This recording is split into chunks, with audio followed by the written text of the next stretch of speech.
గౌరవ vice chairman, గౌరవ directors, అదేవిధంగా పత్రికా మిత్రులందరికీ నమస్కారం.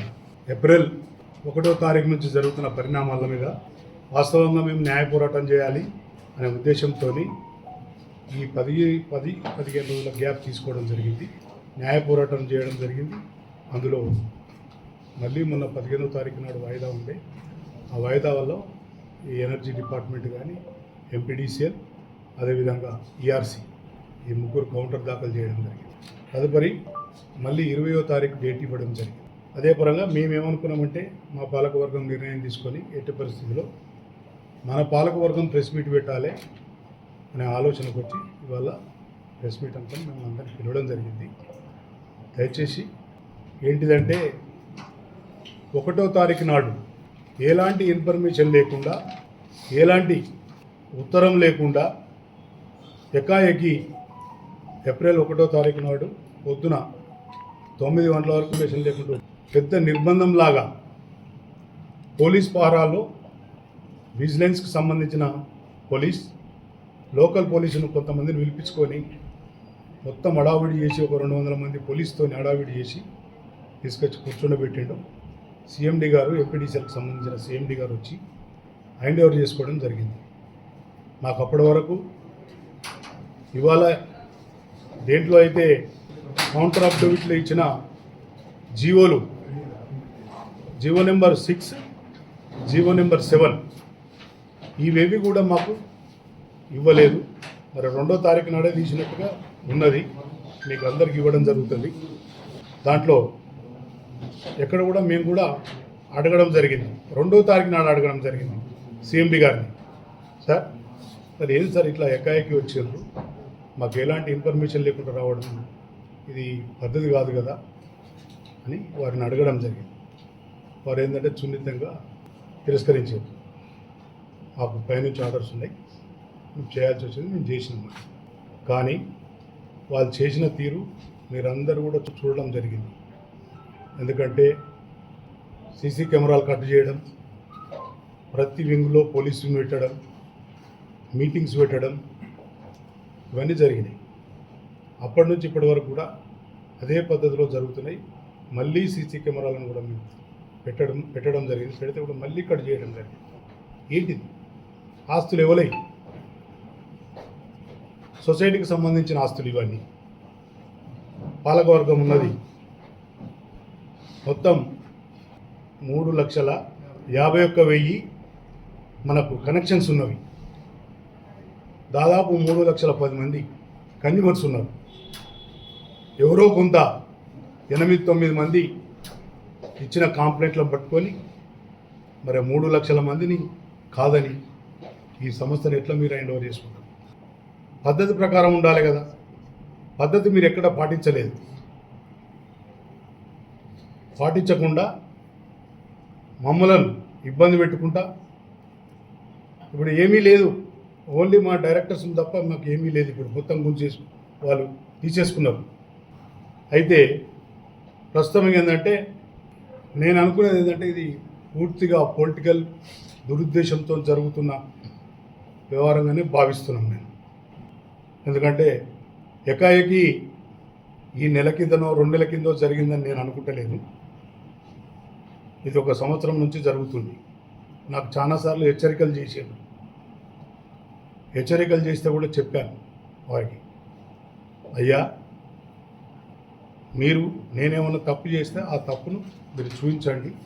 చూపించిన తర్వాత మీరు దేనికి ఏ శిక్ష వేసినా కూడా మా పాలకవర్గం సిద్ధంగా ఉందని చెప్పడం జరిగింది. కానీ అట్లాంటివి ఏమీ చూపించలేదు. వాళ్ళు ఒకటే ఏం చెప్తారంటే సెస్ పైలో అవినీతి జరిగింది 2007 నుంచి 2010 వరకు. విజిలెన్స్ రిపోర్టు, విజిలెన్స్ ఎంక్వైరీ ఉన్నది. ఆ ఎంక్వైరీ ఉన్నది కాబట్టి మీరంతా మిస్అప్రొప్రియేషన్ చేసిండ్రు. పాలకవర్గం గతంలో వాళ్ళు రాసిన దాని ప్రకారంగా తీసుకున్నామని చెప్పారు. అప్పటికి 2007-10 మీద 51 ఎంక్వైరీ జరిగింది. కోఆపరేటివ్ 51 ఎంక్వైరీ జరిగితే 51 ఎంక్వైరీలో క్లీన్ చిట్ వచ్చింది. ఆ 51 ఎంక్వైరీ మీద కూడా అప్పుడున్న అరుణ్ కుమార్ పర్సన్ ఇన్ఛార్జ్ ఉమ్మడి కరీంనగర్ జిల్లా జేసీ కలెక్టర్ ఐఏఎస్ ఆఫీసర్ వారు ఏం చేశారంటే ఈ 51 ఎంక్వైరీని టెక్నికల్గా వాళ్ళంతా చేయలేరు కదా, పూర్తి స్థాయిలో ఒక టెక్నికల్ కమిటీని ఎంక్వైరీ కమిటీ వేస్తామని చెప్పి కృష్ణయ్య కమిటీని వేశారు. ఎంక్వైరీ చేయడం జరిగింది. చేసినాక వారు ఎంక్వైరీ రిపోర్ట్ ఇవ్వడం జరిగింది. 2012లో వారిని వేస్తే 2013లో వారు రిపోర్ట్ ఇవ్వడం జరిగింది, సబ్మిట్ చేయడం జరిగింది. ఎవరికి? పర్సన్ ఇన్ఛార్జ్ కలెక్టర్ గారికి, జేసీ అరుణ్ కుమార్ గారికి. వారు ఒక కాపీ కోఆపరేటివ్ డిపార్ట్మెంట్ కమిషనర్కి పంపిండు, వారి దగ్గర ఒక కాపీ, ఎంక్వైరీ చేసిన ఎంపీడీసీల దగ్గర కూడా ఒక కాపీ పెట్టుకున్నారు. మనకు కూడా ఒక కాపీ ఇవ్వడం జరిగింది. కానీ అప్పటి వరకే నేను చైర్మన్గా దిగిపోవడం జరిగింది. 2010 అక్టోబర్ 26 వరకే నేను దిగిపోవడం జరిగింది. నా తర్వాత రమేష్ ఉన్నాడు.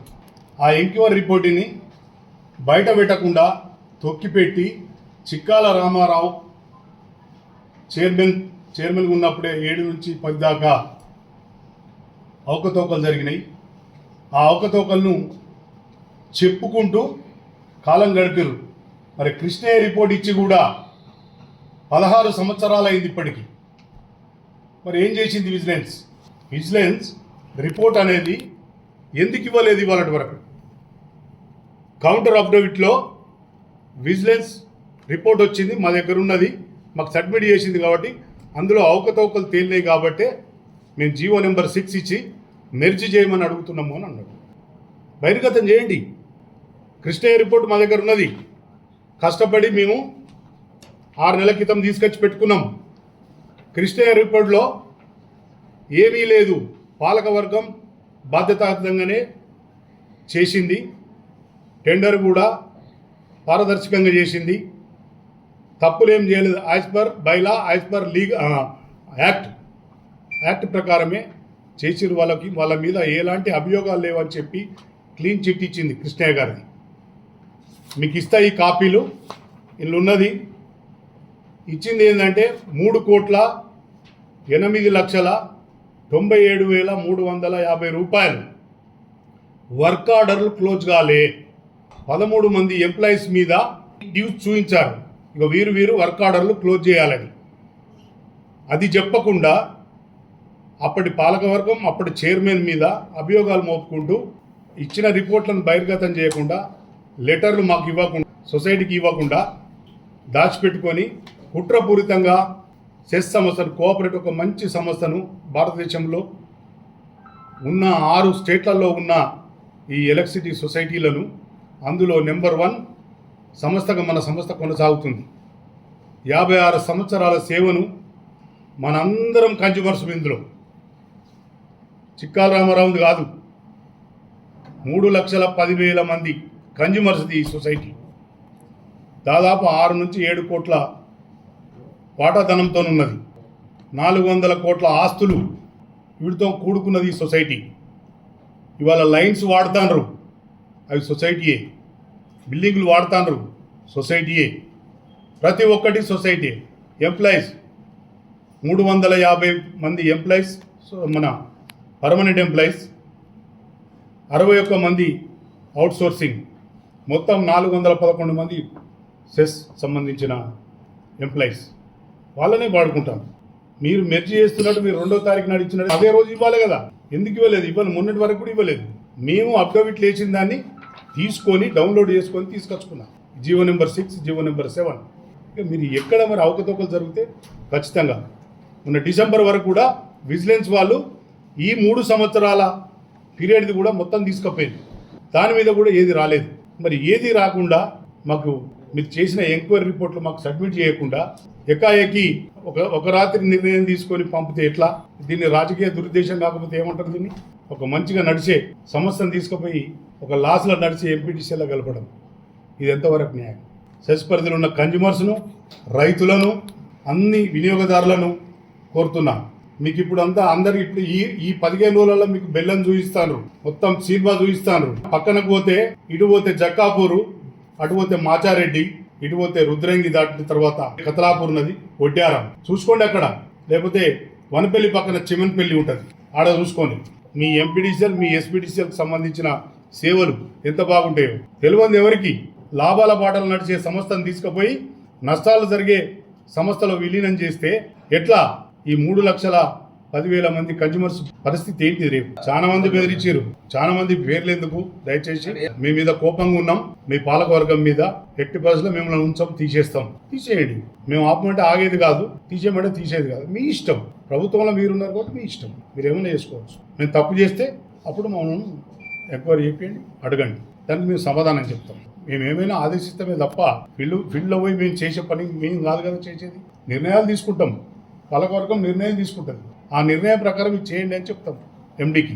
ఎండీ మీ కింద సిబ్బందికి చెప్తాడు చేయమని, అంతే తప్ప ఎక్కడ కూడా అవినీతి జరగలేదు. మేము ఎక్కడ కూడా వితౌట్ అంటే ఎస్టిమేట్ లేకుండా కానీ పారదర్శకంగా లేకుండా కానీ రూల్స్ ప్రకారం పోయినాం. ఈ 3 నెలల ఇప్పటికి అదే టుడే ఇవాళటి వరకు మేము ఎక్కడ డివిజన్ పోలేదు, చేయలేదు, అవకతవకలు చేయలేదు. అవే కాకుండా ప్రభుత్వం మనకి ఇవ్వాల్సింది 700 పైచీలకు రావాలి. 87 కోట్లు మనకు రావాల్సింది బకాయిలు. అందులో 200 కోట్లు ఆల్ కన్జ్యూమర్స్ దగ్గర రావాలి. మిగతా 587 కోట్లు ప్రభుత్వం ఇవ్వాల్సింది. మరి ఇక నష్టాలు ఉన్నదంటే ప్రభుత్వం ఇవ్వాల్సింది ఇన్ టైంలో ఇవ్వకుండా బకాయిలు పెడితే ఎట్లా నడుస్తుంది? ప్రభుత్వం నుంచి ఏ సహకారం కూడా ఉండదు. ఇదంతా అగ్రికల్చర్ సబ్సిడీ, మిగతా పనులు చేయించుకున్నాయి. అగ్రికల్చర్ సబ్సిడీని ఇమీడియట్లీ ఏ నెల ఆ నెల ఎంపీడీసీఎల్కు ట్రాన్స్ఫర్ చేస్తే మనకు సర్చార్జీ మిత్తి పడదు. అట్లే వాళ్ళకు కూడా మనం హెచ్టీ కరెంటు కొనుగోలు చేస్తాం కాబట్టి వారికి కూడా 682 కోట్లు ఇవ్వాలి. 680 కోట్లు మనం ఇవ్వాలి, 787 కోట్లు మనకు రావాలి. ఎక్కడ లాస్ ఉందో చెప్పండి దయచేసి. ఇవ్వాలంటే కూడా మనం లాభాలను నడుపుతున్నాం. మా పాలకవర్గం వచ్చిన తర్వాత ఈ 3 నెలల్లో చాలా నిర్ణయాలు తీసుకున్నాం శాశ్వతం. మా ఎంప్లాయీస్ కూడా కోపం మీద కూడా పని చేయమంటే కోపం. ఎవరైనా ఇన్స్టిట్యూట్లో జీతాలు తీసుకుంటున్నప్పుడు పని చేయాలి, పని చేయమని చెప్తాం కానీ వద్దని చెప్పరు కదా ఎవరు కూడా. మరి ఇంత బకాయిలు పెట్టుకొని వాళ్ళు ఇవ్వాల్సిందే. గృహజ్యోతి కూడా ఏ నెల అనేది ఇవ్వాలి? 3.5 కోట్ల నుంచి 4 కోట్లు వస్తుంది. ఇవాడికి 24 కోట్లు రావాలి. నెలకు 3.5 కోట్లే వచ్చేది ప్రభుత్వం ఇవ్వాల్సింది. కానీ ఏ నెల ఆ నెల పోతలేదు. ఈ 24 కోట్లకు మళ్ళీ మిత్తి కలుపుతారు, వాళ్ళు కలిపి హెచ్టీ బిల్ల కలిపి పంపుతారు. ఇవన్నీ ఫిగర్స్ ఉన్నాయి, ఇది వడ్డీ కాదు. ఇది మొత్తం మనం ఏం చేసినాం, ఈఆర్సీకి అప్లై చేసినాం. ఇది ఈఆర్సీకి అప్లై చేసినాం. మేము చేస్తే వాళ్ళకు చూపించినాం, మొత్తం ఫిగర్స్ మొత్తం చూపిస్తే వాళ్ళు మనకు అగ్రికల్చర్ సబ్సిడీ మిగతా అన్ని కలిపి మనకి ఇస్తారు. ఇది 30వ తారీఖు నాడు ఇచ్చారు ఏఆర్ఆర్. 30 నాడు పాస్ చేసి పంపారు మనకు. 31 నాడు పని చేసారు. 30 నాడు ఇది ఇచ్చిర్రు మనకు పంపిరు. మీ సబ్సిడీ గింత, మీది గింత, మీ బిజినెస్ గింత. 471 కోట్లకు సంబంధించి మనం అగ్రికల్చర్ సబ్సిడీ మనం పంపినాం. 392 కోట్లు వాళ్ళు శాంక్షన్ చేసారు. శాంక్షన్ చేసి ఇచ్చారు మనకి. ఇలా మన అన్ని మనకు రావాల్సినవి పెట్టినాం, మనం ఇవ్వాల్సినవి పెట్టినాం. పెడితే ఇవన్నీ చూసుకునే వాళ్ళు మనకు సబ్సిడీ ఇస్తారు. మరి ఎక్కడ ఇక తప్పు చేసింది మేము ఎట్లా చేస్తారు? చర్చలు జరుపుతున్నారు కానీ ఇప్పటి వరకు ఎవరు వేయలేదు. నిర్ణయం 20 తారీఖు నాడు నిర్ణయం తీసుకుంటారు. 20 తర్వాత ఖచ్చితంగా. అందులో భాగంగానే మేము మా పాలకవర్గం నిన్న నిర్ణయం తీసుకున్నాం. ఖచ్చితంగా మనం ప్రెస్ మీట్ పెట్టాలి. ప్రెస్ మీట్ పెట్టి వాళ్ళు చేసినవన్నీ బహిర్గతం చేయాలనే ఉద్దేశంతో చేయడం జరిగింది. గతంలో 2008లో ఆల్రెడీ మెర్జ్ అయింది రాజశేఖర రెడ్డి గారి గవర్నమెంట్లో. అప్పుడు నేనే చైర్మన్ ఉన్నా. అప్పుడున్న పాలకులను పట్టుకొని మళ్ళీ పోతే ఏమి లాభాల నడిచేదాన్ని ఎందుకు చూసిరని గౌరవ క్రీస్తు శేషులు రాజేశ్వరరావు గారు ఎమ్మెల్యే మనకు, వారు జీవన్ రెడ్డి గారు మనకి మినిస్టర్గా ఉన్నారు ఆ రోజు. వారిద్దరు కలిసి సీఎం గారి దగ్గరికి రాజశేఖర రెడ్డి గారు తీసుకుపోతే ఏమయ్యా మరి లాభాలు నడుస్తున్నప్పుడు ఎందుకు తీసిరని చీఫ్ సెక్రటరీకి పిలిపించి మాట్లాడాడు. నేను ఉంచుతున్న పో అన్నాడు. మళ్ళీ యథా ప్రకారం తీసేసారో ఎట్లా తీసేసారో అట్లే దాన్ని మళ్ళీ ఉంచడం జరిగింది. గత 25 సంవత్సరాల నుంచి దీన్ని తీస్తాం ఉంచుతామని ఎప్పటికీ బాధ పెడతారు. మరి అట్లాంటప్పుడు ఎలక్షన్ ఎందుకు పెట్టు, బాడీని తెచ్చుడు ఎందుకు? చేసుకుంటే చేసుకోండి. కరెక్టు. గవర్నమెంటు జోక్యం చేసుకోకపోతే సొసైటీలు, మన సొసైటీ బ్రహ్మాండంగా నడుస్తుంది. ఎందుకంటే అది నిదర్శనం. ఈ 3 సంవత్సరాల్లో మేము చూపించినాం. 13 కోట్లున్న డిమాండ్ 22 కోట్లకు తీసుకొచ్చినాం మా పాలకవర్గం. రిపోర్ట్స్ ఇవన్నీ ఇస్తాను. నేను కాబట్టి ఇంకోళ్ళు వస్తారు. ఇవాళ దీన్ని తీసుకుపోయి అలా కలుపుతున్నారు. మరి అది కూడా నష్టంలో ఉన్నది. దాదాపు 30,000 కోట్లు నష్టంలో ఉన్నది. మరి దాన్ని తీసుకుపోయి కలుపుతారు. ఇక్కడ అడిగిన వాళ్ళే ఈఆర్సీ హియరింగ్లో అక్కడ అడుగుతారు. అక్కడ వాళ్ళే మళ్ళీ ఎస్పీడీసీఎల్ పోతారు. మరి అన్ని తీసుకుపోయి ట్రాన్స్కోలో కలుపుదామా డిస్కంలను? ఈ జీవోలు, ఈ పద్ధతి, వీళ్ళు వచ్చిన పద్ధతి ప్రకారంగా చూస్తే ఈ ఈ సంస్థను, ఈ మంచిగా నడిచే సంస్థను కోఆపరేటివ్ సెక్టర్లకి తీసి ప్రైవేట్ పరం చేద్దామనే ఆలోచనలు ఉన్నది. వాళ్ళ కౌంటరు బియ్యంకర్ సీన్ వేసిన కౌంటర్లో ఆ లాంగ్వేజ్, ఆ కథ, ఆ కార్ఖానా అంతా చూస్తే 100% ప్రైవేట్ పరం చేయబోతుంది. మాకు అనుమానం, డౌట్ వచ్చింది ఇది ప్రైవేట్ పరం చేయబోతుంది. ఎందుకంటే ఒక సిఎండి 17 జిల్లాలు ఉన్నాయి, ఉమ్మడి 5 జిల్లాలలో 17 సర్కిళ్ళు, ఇది 18వ సర్కిల్. ఒక సర్కిల్కు 3 రోజులు ఇక్కడ ఉండి పర్యవేక్షించింది. మళ్ళా తర్వాత మొన్నొచ్చిండు, ఇది 4వసారి. సబ్ స్టేషన్లు అంటే చూస్తారు జనరల్గా, కానీ ఎంత హడావుడిగా అయితే ఎక్కడ చూసినట్టు కనపడలేదు. AD energy audit and under suspension, suspend చేసినాం అప్పటికే అతన్ని. P Ramulu ex AD Vemulawada working 220 kV Warangal, అతన్ని తెచ్చింది. ఈ కే రాములు అంటే రామనాథం రాములు వీళ్ళంతా మన రాజన్న సిరిసిల్ల జిల్లా నుంచి జాబులు చేస్తుంటారు అక్కడ. అటు మనోళ్ళు మన సెషన్ బాగా చూసుకుంటారు. డిప్యుటేషన్లో తెచ్చుకున్నాం. ఇట్లా 13 మంది. Venkataramana AE Mustabad surrender AP Transco. Chikkala రామారావే దీనికి ఇబ్బంది కలిగిస్తుండు అని అనుకుంటే వాళ్ళ ఇష్టం, ఎవరైనా పెట్టుకోవచ్చు. నేను అభ్యంతరం, నన్ను అడిగితే సూటిగా అడిగితే నేను రాజీనామా ఇస్తా. నాకు ఇచ్చి నన్ను కూర్చుండబెట్టింది నా మండల్ ప్రజలు నన్ను గెలిపించారు. అన్ని మండలాల ప్రజలు అందరినీ గెలిపించారు. నన్ను చైర్మన్ చేసింది గౌరవ మా కేటీఆర్ గారు, వర్కింగ్ ప్రెసిడెంట్. వారు ఏ నిమిషంలో చేయమన్నా చేయడానికి ఇస్తాం. మేము అందరం ఇప్పుడు రాజీనామా చేయడానికి సిద్ధంగా ఉన్నాం. వాళ్ళు రినివల్ చేసి యథాప్రకారం ఉంచుతా అంటే వాళ్ళే నామినేటెడ్ ఇచ్చుకొని నడిపియండి, నామినేటెడ్ కమిటీ వేసుకొని నడిపించుకొని, అంతే తప్ప మేము నేనే ఉండాలి మిగతా వాళ్ళు ఎవరో రావాలి అనేది మాకు ఎప్పుడు రాలేదు. మరి అట్లానే నా దృష్టికి అయితే రాలేదు.